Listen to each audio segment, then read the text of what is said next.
think there's kinds of extreme opinions, that we need to cancel out. On the one hand, people saying that this act will lead to large-scale expropriations of farmland. I don't see within the wording of this text of this act that will happen. There will be many, many court cases and many troubles. That will not happen.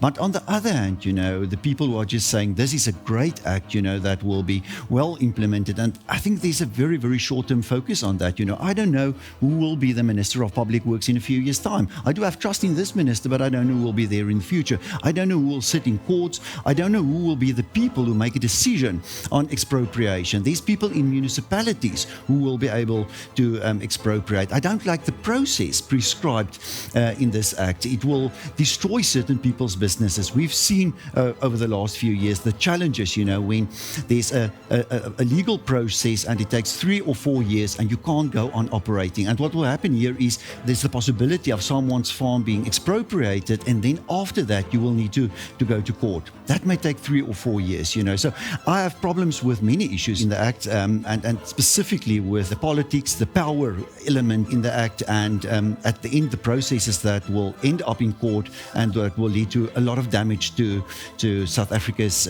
investment environment.